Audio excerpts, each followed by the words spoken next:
In 3, 2, 1. Welcome, everybody, to our talkback for the screening of Matter of Mind, My Alzheimer's. I don't know about you, but for me, this was a very, very tough one to watch. I feel like we're going to have quite the discussion. My name's Karen Sachs. Usually I'm the producer of these discussions. And last year I moderated the talkback for Matter of Mind, My Parkinson's. And I'm pleased to welcome back Laura Green, co-director of both of these films, and My ALS, which was the first one in the series. Also joining us is Janice Goldberg. You saw her in the film. She is Sue's partner, an NYC tour guide, theater director, and she's joining us from New York. Dr. Radhika Jagannathan, neurologist. She was briefly seen in the film. Dr. J specializes in aging and dementia at Columbia University in New York. Here in Teaneck, we have Linda Devonish-Mills. Linda is on the board of our sponsoring organization, Age-Friendly Teaneck. She is a support group leader through the Alzheimer's Association. I have to start with Janice. There were so many harrowing experiences involving you in this film. I really had trouble catching my breath at some of them. But we last saw Sue with a caregiver helping you out. Where are you now? Sorry. Oh, God. We have more help now. We got into, it took a year and a half, but we got into the NHTD program in New York, which is the Nursing Home Transition and Diversion Program, which I'm so sorry, allergies. I'm so sorry. No problem. And that took a year and a half to do. And we finally got into that program. It started in November. And what that has allowed for is for care for 12 hours a day, 6 days a week. Somebody else. So we have 2 aides that work, and Janice works too. Yes. So that has been a lifesaver for me for sure. Because Sue is what you see in the film, and Sue is relatively articulate, and that's on a spectrum, is not that verbal anymore. She can't put a sentence together. And she can't string words, and you're not sure if yes is no or no is yes. So we're in different places depending, in the caregiving part, we're in a better place. And in the progression of the disease, we're in a worser place, as it were, So that's where we are. Thanks. Laura, what about the other 2 participants? First, I want to ask you, how long did you follow everybody? Yes, we followed everybody for about 18 months, I think. Some storylines were quicker and some were slower. It depended a little bit on what was going on in people's lives. And we met them a while before that. I think one part of the process that people aren't as cognizant of is the research phase, where we talk to 60 families to sort of figure out who's gonna be in the film. But to your question, Andrea and Christy have had a difficult time since the film aired. And Andrea, for any of those of you that might want to follow her on Instagram or TikTok, she's very public about sharing that Christy has developed some violent tendencies, which she thinks is sort of an under-discussed part of the disease. And so it's something that she's been really interested in sharing, and it's been a really big struggle for her. They've now reached a more stable place, but it's been a very difficult period since the end of the filming. Carlos and Carlos are doing pretty good. They're keeping on. They have a little bit more of a stability in the progression right now. I don't think that there has been a whole lot of change from what I understand from when we finished filming with them. Thank you. Linda, I want to turn to you, because if there's one thing we saw in this film, it is the desperate, desperate need for support for our caregivers. And that's what you do. Yes. So Can you tell me a little bit about what you do? And I know we'll start in New York and then we'll move on to Teaneck. Sure. So I've been a volunteer for the New York City chapter of the Alzheimer's Association for over 3 years now. And all of this volunteer work that I do is in honor of my mother, Gwendolyn Devonish, who had a 10-year battle with Alzheimer's disease. And I lost her in 2014. So I'm doing this all in honor of her legacy. And the reason why it's important to me is that when I was a caregiver for her, I think I did an effective enough job, but didn't feel that I was the most educated caregiver.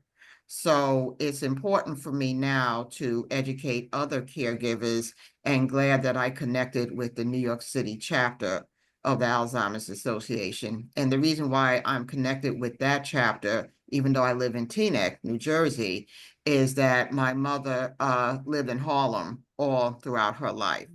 So it just makes sense for me to do work for that particular chapter. So for the Alzheimer's Association, I am a caregiver support group facilitator, and I facilitate 2 groups twice a month. Those And are I'm in person. no, those are virtual.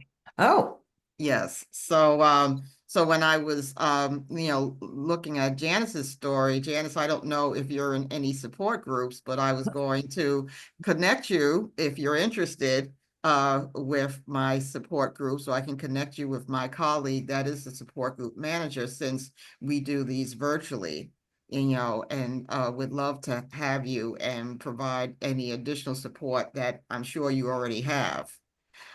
So I'm also a community educator for the association. And now that I am a board member for Age-Friendly Teaneck, I'm really excited that they have given me the platform to provide similar resources here in my local community, and conducting support group meetings. I had my first one the beginning of this month, and those sessions are live in person. So it's very exciting for me to, do those in person versus the virtual sessions that I do for the Alzheimer's Association. I'm going to ask really quickly before I go to Dr. J. How does somebody who is geographically challenged find support? Right. So that's definitely the beauty of the Alzheimer's Association, where they can go to the association's website, which is www.alz.org/CRF. And CRF stands for Community Resource Finder. So they can use that section of the website to find a chapter in their local area and determine what type of resources that they have, where all of the chapters provide support group, resources. I get the that would feeling, be- yeah, that this is expanding, because when I originally looked on the website, I keep saying it, alz.org, there was nothing, say, in Teaneck or even in, I would say, Bergen County. So I'm really happy Right. that we have that. I'm going to turn to Dr. J, and your role as a neurologist. Where does the neurologist fit into this picture? Not all people with Alzheimer's disease end up having a neurologist. I think probably the majority, there's a shortage of neurologists. So I'd say probably the majority are actually managed by their primary care physician. I think what neurologists bring to the table is that, especially if you can find a specialist in aging and dementia, what I think we bring to the table is just a little bit more experience and expertise in the realms of diagnosis. So being able to make a specific diagnosis of Alzheimer's disease or a different dementia. And then also just a little bit more experience in terms of managing the symptoms of the disease. So some of the symptoms that, for example, Sue had, like the tendency to run off, that impulsivity, is something that we commonly see in Alzheimer's disease. And I think as a neurologist, we just have a little bit more maybe training, maybe more specific training and sort of the pharmacologic and non-pharmacologic interventions that we have to try and manage that. So how do you manage it? What do you do? Well, I mean, we use medications that have intermediate efficacy depending on the person. I mean, Janice can say that, we tried a lot of different medications before we figured out something that was going to work, even a little bit. We use, antidepressants like SSRIs. We use atypical antipsychotics. There are medications for cognitive symptoms like Aricept or donepezil, memantine, which are used mostly to treat cognitive symptoms, but can help a little bit with some of the behavioral symptoms. And then there's non-pharmacologic things. So having caregiver support, introducing sort of safety measures like GPS tracking on a person's phone or something like that. So if something does happen and they do run off, you can find them. Having people have ID bracelets and ID cards, those sorts of things can be helpful. A lot of times, just people in general conversation will say, "Oh, I forgot the word for this. I forgot this. I must be getting Alzheimer's." And now that I've seen this, and I say to them, "That's not really a symptom because this film opened with three completely different scenarios for how all three people in this film were first recognized, I guess, with Alzheimer's." So, can you talk a little bit about what the early symptoms really are? So classically, Alzheimer's disease is a disorder of memory, specifically short-term memory. Um, it can be difficult on a day-to-day basis to separate, just lapses, like I walked into a room and I don't remember why I went into that room, or I went to the fridge to get something and I don't remember what I was getting. Those are issues that we sometimes call doorway memory issues, and those can be benign. There's not necessarily an indication of an underlying neurodegenerative process like Alzheimer's disease. But short-term memory issues could be things like repeating questions, not just repeating questions because that's just how some people are, but because there really is a lack of remembering that the question was already answered. Misplacing things and not being able to find them. That can also be accompanied by a feeling like someone is stealing your things, someone's playing a prank on you. There can be a little element of paranoia associated with that. And then you're right that trouble coming up with the words is not necessarily associated with Alzheimer's disease, but it is a common feature. Sue, I think, had a much more dramatic effect on language than we typically see. But even in people who have, more typical Alzheimer's disease, some amount of language dysfunction can be present. I think what ends up differentiating it from normal aging is that a lot of times when people who are not experiencing the early stages of Alzheimer's disease, they might have difficulty coming up with the names of a person, oh gosh, you spit out the name of your mom, your sister, your daughter until you finally get to the right name, or being able to recognize the actor's face but not be able to come up with the actor's name. Those are very, very typical. But when we start to see pathologic changes in language, it might be more like interfering with your day-to-day life, really not being able to even like talk around the idea of what you're trying to convey. And it sort of progresses from there. I think, Laura, one of the most heartbreaking scenes in the film, and there were many of them, was when Christy forgot or didn't recognize or disassociated Andrea as her daughter. And I have to ask, like, as a filmmaker, if you're in a place when that kind of thing happens, what happens to you? I mean, you can't participate. Yeah, I mean, I think the emotional effect that you have watching it, we have being there, you're sort of, you have a little bit of two brains, and one brain I think is very similar to the experience of the viewer watching it. And the other brain is your professional brain that's going, okay, can the audience understand this? Is there enough setup? Did we capture all of the shots? What do we need to communicate it? So on the one hand, I mean, it's devastating. Andrea was not expecting that. And I think it's something also that happens with this kind of what we would call observational documentary, where you just film for long enough that things that, especially in Alzheimer's, recur they happen, you know, but I think it caught us all off guard because it was very new for Andrea. It really hadn't happened very much. Um, and so I think it's very emotionally affecting. And at the same time, you're trying to do all the work and decision making that you need to do to make sure that you can communicate what's happening to the audience. Yeah. And I must say also that we're very lucky to have a wonderful crew there, cinematographer and sound recordist that, you know, that's the hardest thing about this kind of documentary filmmaking is you are figuring out, you're editing in your head, how do I capture it in real time, right? And they figured out what was going on and followed the action. So Yeah, and I see Janice nodding because one of the other devastating things was that cab chase where you have a camera on you that entire time and you're talking to the cab driver and you're looking at your phone and trying to track. How did that work for you? You're should on I camera, Janice. answer that a You're on little bit camera or during that. oh. Who, Janice? You, yes. Oh, well, it worked. Yeah, well, Janice was very grateful that David, the cameraman, that David running with that big old camera, No, and no, then he we put it put the down. camera down. Yeah, Then he put it down. I know, I realized when he had to. we put it down in the lobby. That was his Yeah. iPhone that was filming down the street. Yeah.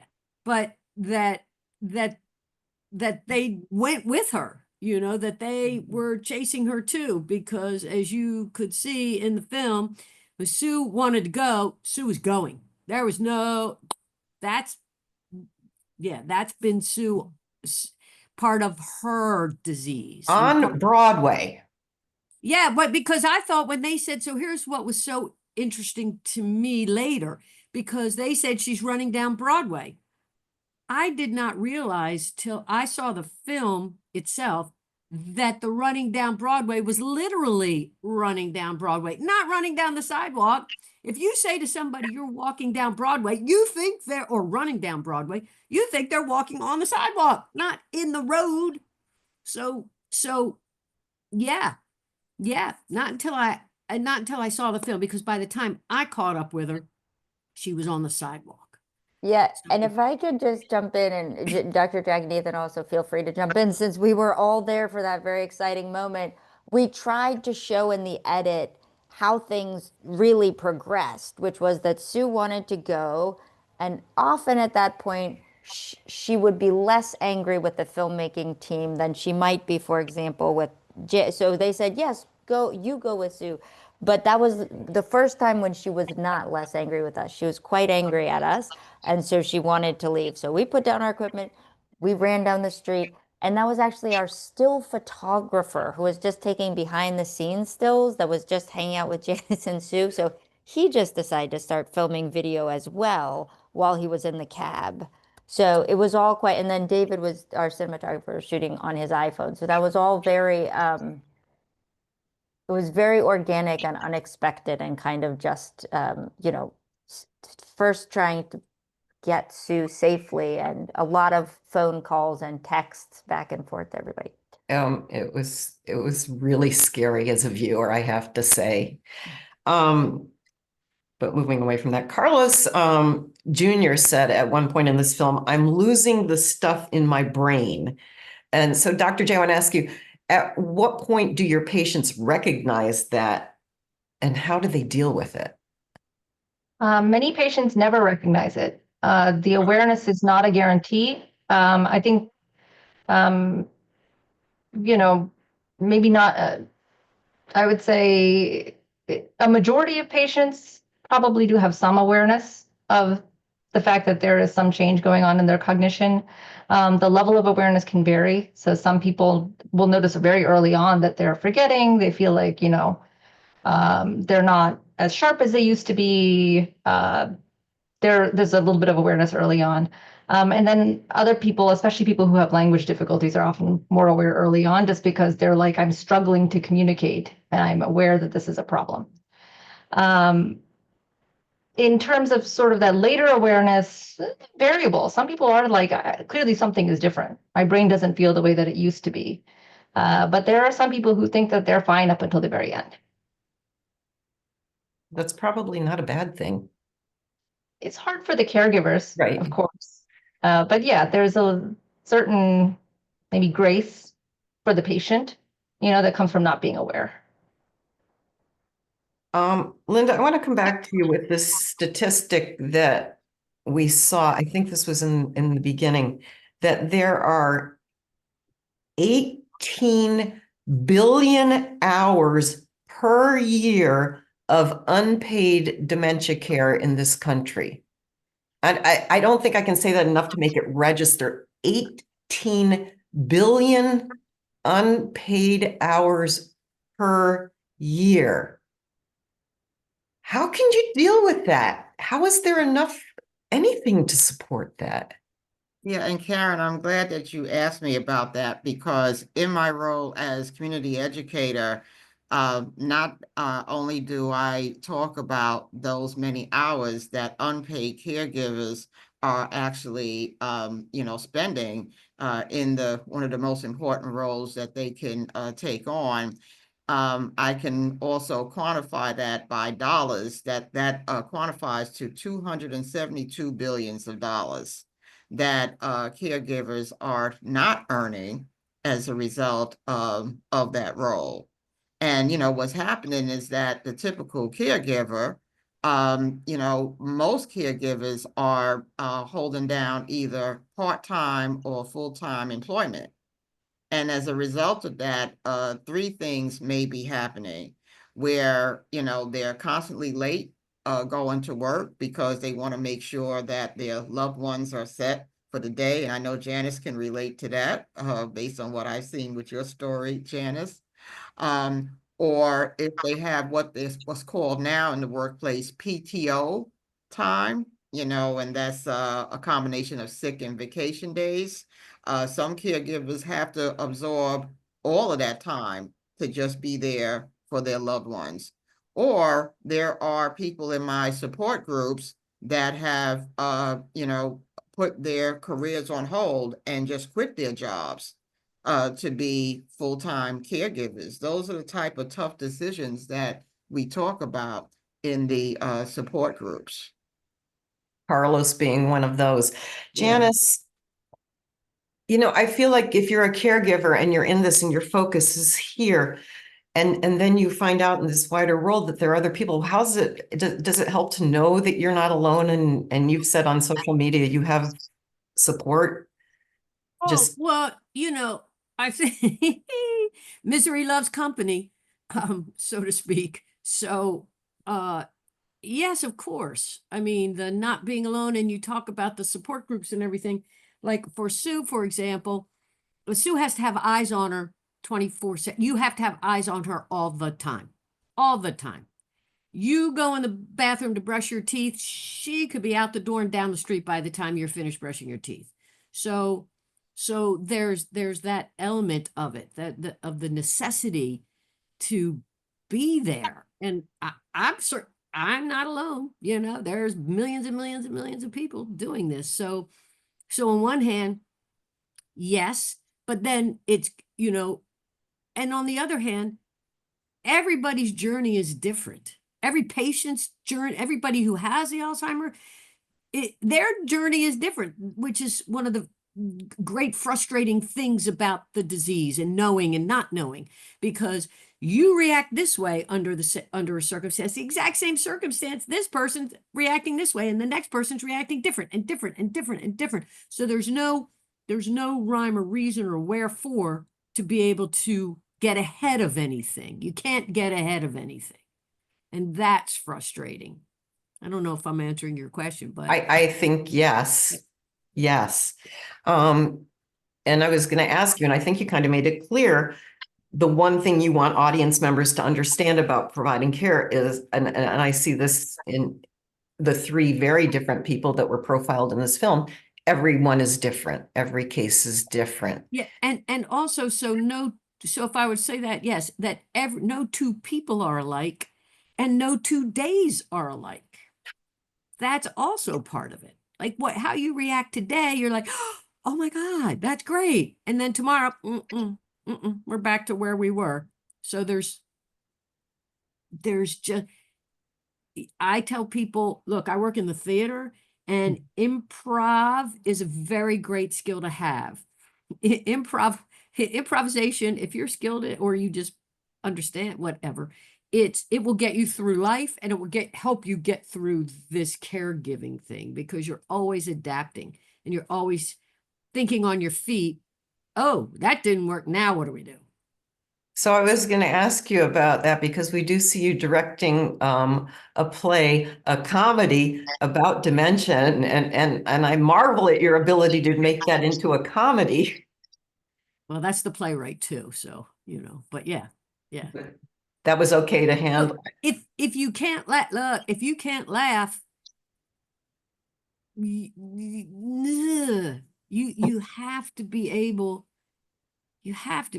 to like step back a little bit and just watch it unfold and think, because I often say, and I'll say to even my caregivers, I'll say, this would be very interesting if it weren't Sue. This would be very interesting to watch and behold, but if it were not Sue. So, because you watch life change and things change and relationships change, and you're always trying to figure out what you're doing. Always. Yeah. Laura, at the beginning of the film, there's an introduction in the online version that's not available on the PBS version, but you did say that one of your missions in making this film was to build support, understanding, and community for people with Alzheimer's and their caregivers. Do you have a sense that, because I guess you've been doing these talks for a little bit now, that you're getting that we're getting the word across?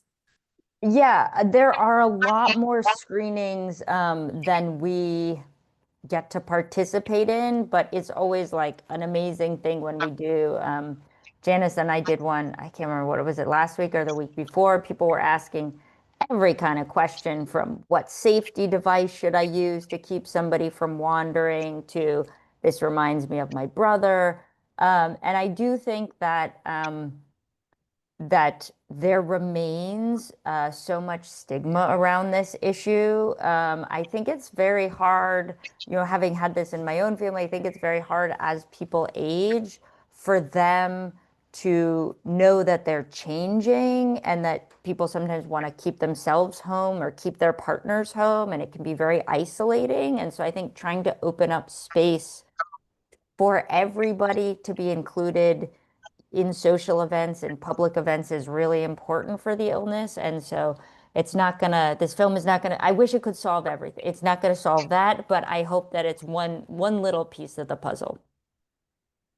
So, Linda, the importance of helping everybody in the picture, that's what you do. Yeah.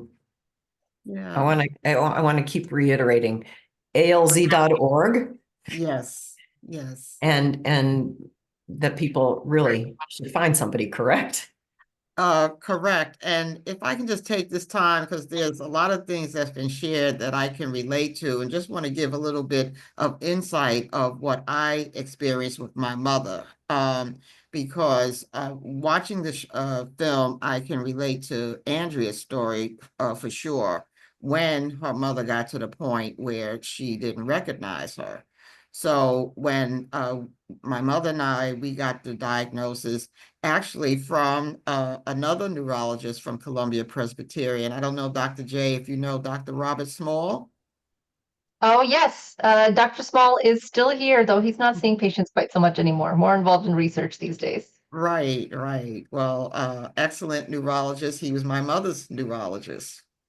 So small world. But anyway, when we got the diagnosis, I was trying to be positive and confident. I said, there's no disease that would take my mother's memory away from her, that she wouldn't recognize me, because we were extremely close. And when she started showing signs that she was not sure how we were connected, that was very devastating to me. But what I talk about with my support group members is that you still have to focus on who that person was. And, you have to kind of forget about, or after the dust settles, so to speak, that, your loved one no longer remembers you, just focus on the fact that you remember that person and that you will continue to love and care for that person. And I think that's the best way for caregivers to move forward in a role that's already difficult to Speaking of, handle. thank you. Speaking of best, Laura, you said in a conversation that I joined a while ago that your best moment in this film was one that you used toward the end with the bike riding, Um, the th- tandem. yes, that was a really fun thing. We couldn't imagine, it's so hard to ride a tandem bicycle that we were going to be able to film them riding it. And so you're always looking for metaphors in film, right? It's a beautiful little metaphor of being on a journey together. Yeah, documentary, you say, oh, geez, if we'd made that up, people would have said, oh, it's too on the nose. But since it was real, we could use it. It was beautiful. It was beautiful. It's a beautiful thank moment. you. Beautiful Yeah. moment. So I feel like you do have to, like Janice, you said, you need to have a sense of humor about it. Are there any like other positive, beautiful moments that you'd share?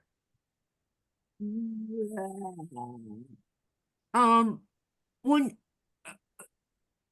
I think when you get, especially if it's your partner, so I can't speak to it about parent and child, but for partners or spouses, when you get a moment that is real, that as I say, the old, the before time person, the olden times person responds to you in a way that they used to do. So that, or they give you a look and you see the look, and the look is a look that's what you hold on to, because somewhere in there, they're telling you or showing you that for that moment in time, they know for sure who you are, and they show you the love that they have for you.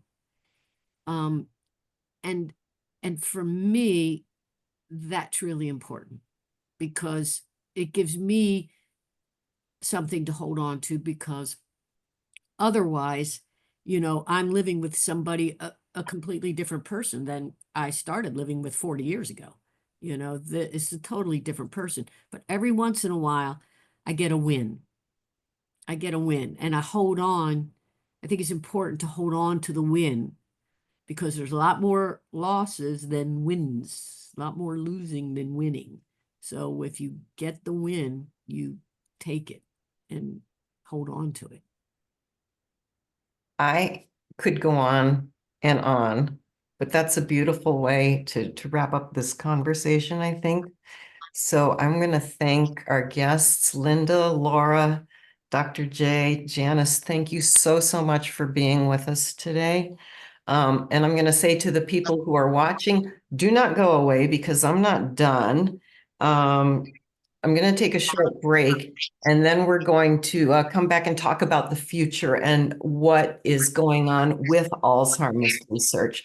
So I'm going to ask you to stick with me for about 1 minute. I'm going to show you some pictures, and then we'll rejoin the conversation with yet another Dr. J, believe it or not.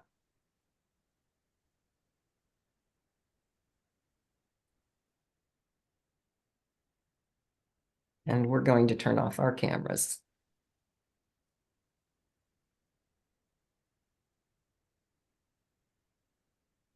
And I'm going to step out. All right. Thank you, Janice. Yes, you're welcome. I'll leave it on just in case, but she's up, so I got to go There you go. All tend right. to the stuff. All right. Thank you. Linda, thank you. We go to the Yeah. teal room a lot. Oh, okay. We take Yeah. advantage of it all the time. Right. Okay. And I'm That's very, great. very glad that they do what they do. We go. Yep. Because Sue, I need to keep her busy. Right. And that's we do a lot of programs all over the city. And I wish there were more, but Yes. just saying. So thank Okay. you. All right. Okay. You're welcome. I hope to meet you in person. Yes. Yes. That would be wonderful. Thank you. Okay. Thanks, Karen. Welcome. Thank you.